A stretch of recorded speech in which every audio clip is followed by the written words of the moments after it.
What is good, YouTube? Welcome back to the channel. I am Oddtoxin Gaming, and today I have something brand new to the channel. This is actually going to be the TCG rated segment of my channel, where I'm going to be going over Duelingbook's TCG's top rated games. This is Mass and Beer versus The Real Deal.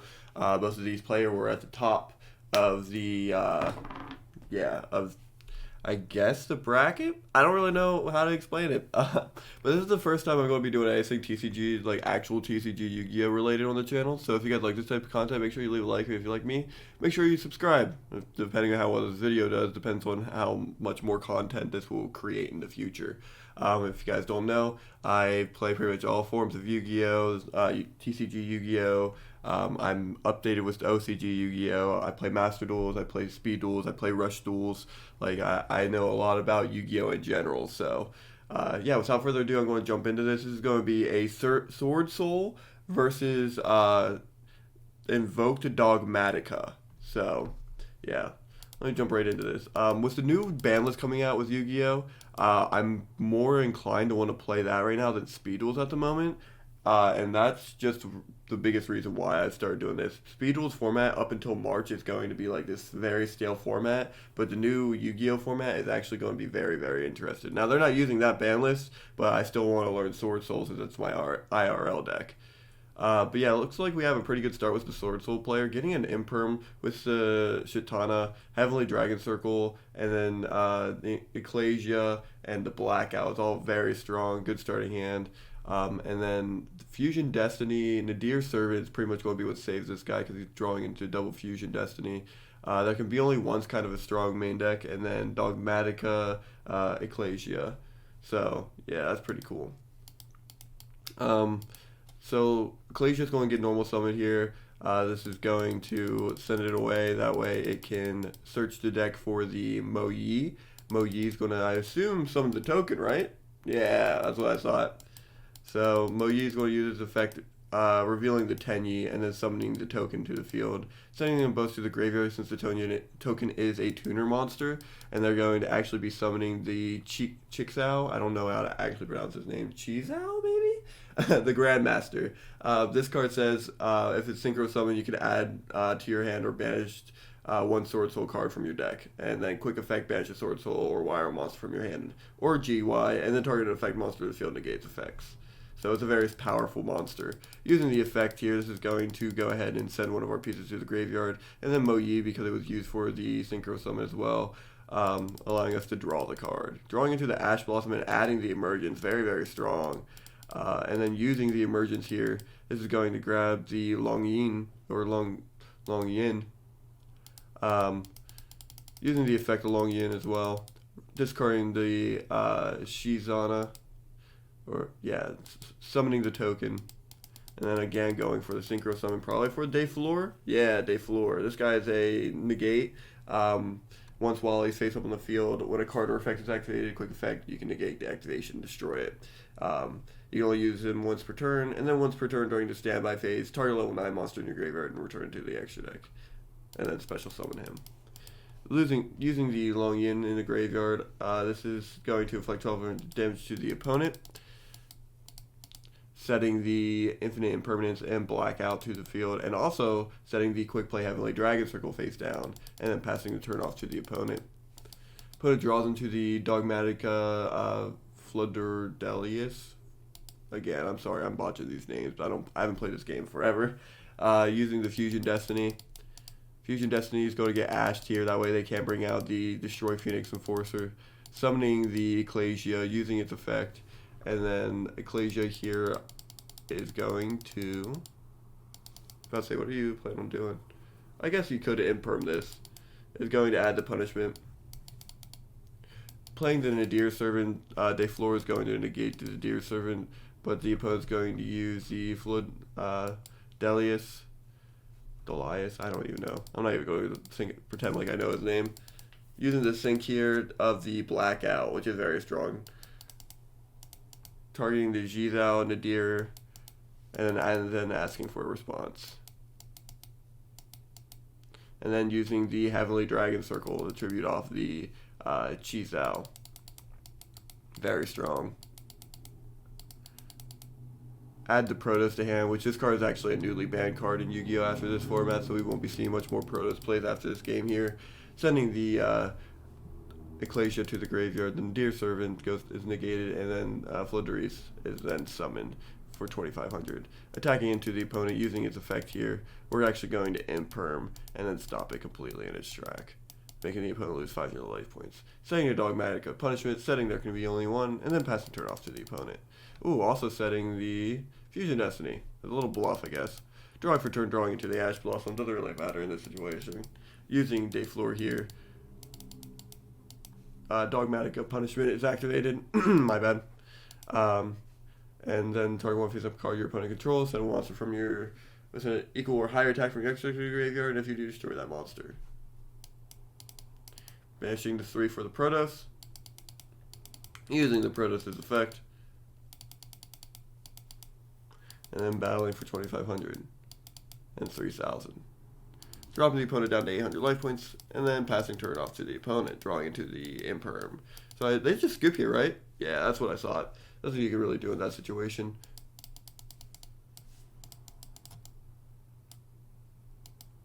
It's also really cool he's playing 42 cards. My list is playing 40. I wonder how ours differ. Oh, the Imperial Order. This is another card that just got hit on the ban list.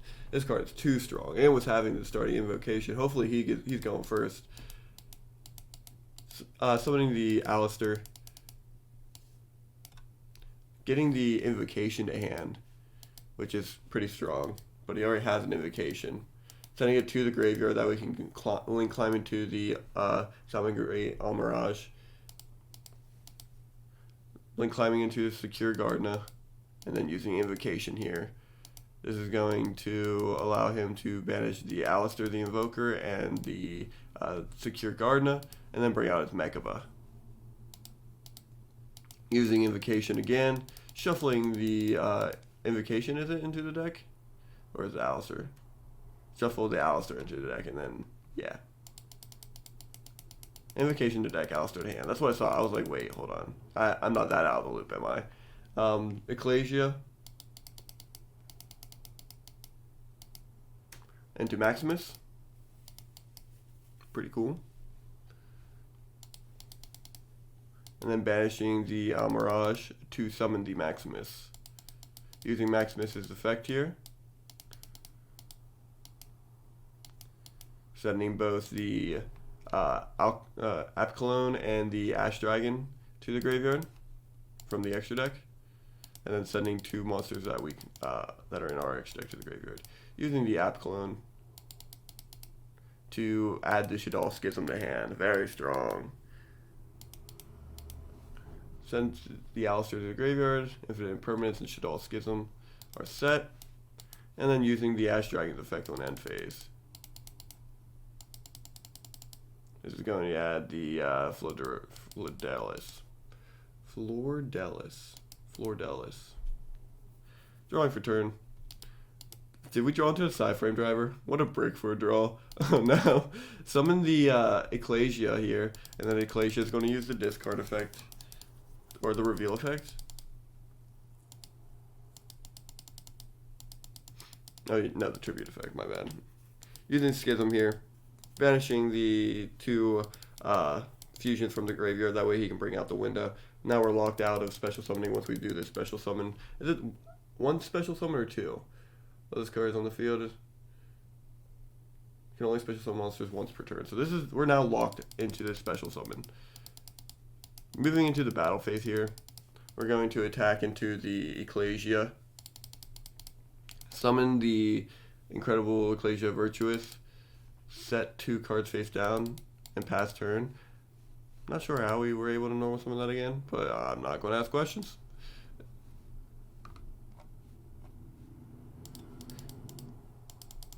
Using the Blackout here, this is going to get rid of the Mechaba and the Maximus. Using Blackout. Magical Meltdown is activated. This is going to add the Alistair, the Invoker, from the deck to the hand. But it's going to get Imperial ordered. El Shaddoll Window is going to attack into Ecclesia. Using the effect of Ecclesia. Ash Blossom is going to activate. And then negate Ecclesia. The opponent is going to summon Flordelis. Battle phase is going to have Winda and Maximus, I believe, attack, right? 2,500. Using Flordelis to gain 500 attack for 3,000. Main phase 2, set the Infirm and draw turn. It's not looking good for us here, especially after drawing the Tenyi. I don't think there's much we can really do in this situation. Like, Tenyi effect activates, special summons itself because you control no effect monsters. Send it to the graveyard to tribute summon Psyframe Driver to climb the window. Dude, that's crazy. Battle phase, attack with Driver. Driver's going to drop the opponent 300 life points off of that attack, and then pass the turn off to the opponent. It sucks that like he has the Flordelius, because this card's going to gain 500 attack points and just climb it next turn. Ooh, draw on the Token Collector. That's a strong draw. Using the Shadal Schism again, because it's continuous trap card that Confusion summon for no reason. Banishing the materials, and then I guess summon, Construct. Yeah, at that point you just scoop. Makes sense. Going on into game 3 here. I think the SwordSoul player is going to opt to go first again. Because like I feel like that's just what this deck does, is set up and pass turn. Set your 2 negates up. Using the emergence here. This card is going to add the SwordSoul monster from the deck to the hand. Adding the Long Yin. Long Yin's effect is going to activate. What are we revealing? Oh, we're just going to discard the Adhara. Gotcha. Makes sense. Both these cards can be used to help break boards later. And then that's going to summon the token along with someone's summon. Synchro Summon. Bringing out Dayfloor. Using the effect of Long Yin to burn for 1,200. And then summoning Glacia. Glacia is going to tribute itself. Summon the Mo Yi. Mo Yi is going to declare effect. Revealing the Shatana. It's going to get impermed. Using the effect of Dayfloor to protect from the imperm. That's pretty strong. And then summons its token. Send both tokens to the graveyard. Bring out the Shixao. Shixao's effect is going to activate. Chizao? Chizao's effect is going to activate. And Mo Yi's effect is going to activate Chain Link 2, drawing the card for turn. Chizao's going to add the Blackout. It's going to set the Blackout here and end turn. This Lancia is going to be very strong. Drawing for turn. Draws into the Pot of Prosperity, which is probably my favorite pot card now, because of Pot of Desires getting hit to 1 in the most recent ban list. Dayfloor's effect is going to activate here, sending it to the extra deck, and then special summoning back to Mo Yi. Mo Yi's effect is going to activate, and revealing the Shatana, and summoning the token.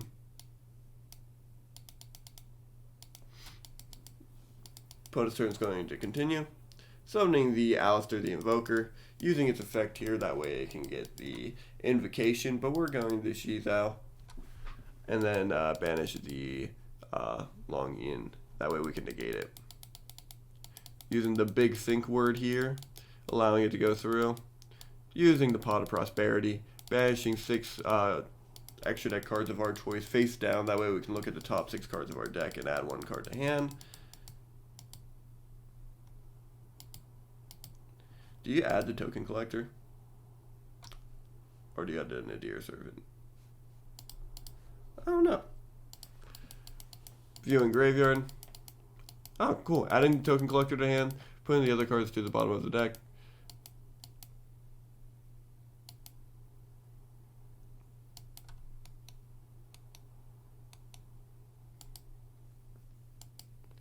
And then activating the Flordelius. Flordelius is then summoned, but we're going to Blackout here, which makes sense. Using the Blackout, this is going to send the Alistair the Invoker to the graveyard and the Flordelius, and this is just going to get rid of the Longue, or Moye, I mean. Setting the Droplet face down, and then passing turn off to the opponent, going into the Long Yin.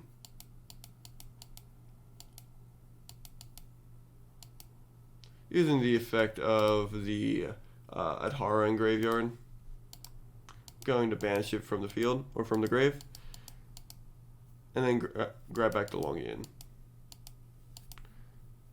Using the Vishuddha in graveyard here, Yugioh's effect is going to target the forbidden droplets. Droplets is then triggered to activate, discarding the token collector.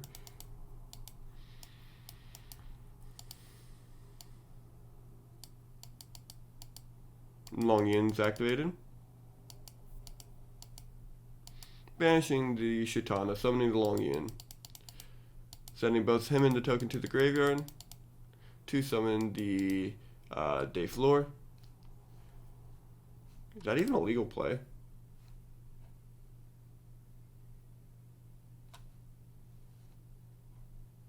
Okay, they're both level 4. I just need to make sure. So attacking with the Day Floor for 3,000 and attacking for 2,800. This is going to drop the opponent down to 1,200 life points. Unfortunate. And then passing turn. Opponent draws into the Invocation, which is a crazy top deck. Mostly with the graveyard being full like that. Prosperity is activated, banishing the top 6 or top 3 to look at the top 3 and add a card to hand.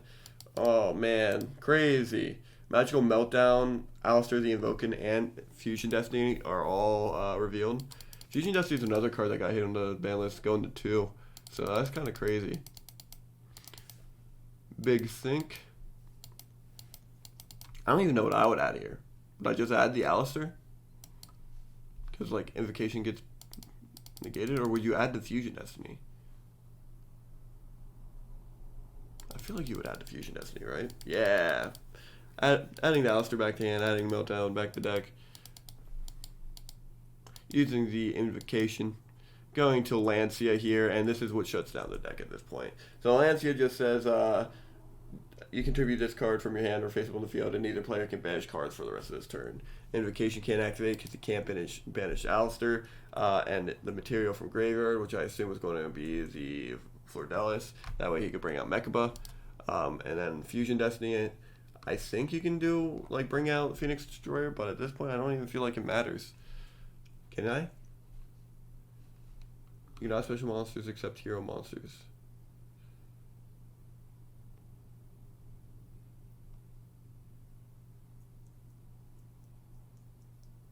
Yeah. So, like I said, I don't think there's much you can do with She's out and Day Floor. He's going to activate Fusion Destiny. Day Floor was going to negate Fusion Destiny. That's why he didn't do it. That makes a lot of sense. Alright, well, if you guys like this type of content, make sure you leave a like. If you guys like me, make sure you subscribe. Hopefully you guys do like this type of content, because, like, it's going to be my way of, like, relearning the format, since I don't know literally anything, as you can probably tell through this commentation. But that's the thing, it's a new segment for the channel, so I'm going to slowly get better as I go through, and just watching these high-rated duels is going to be how I do that. Again, I'm playing SwordSoul in real life, so I could probably just play test that way I can get more used to it. I also have the Family Night decks, and with the new Adventure Token cards that are coming out, that's just going to be probably one of our best decks in the game, is Phantom Knights. But yeah, if you guys like this type of content, if you're excited for this new format, and, you know, just make sure you leave a like and, you know, subscribe. But I'll see you all next time. Hope you have a good day. And yeah, bye-bye.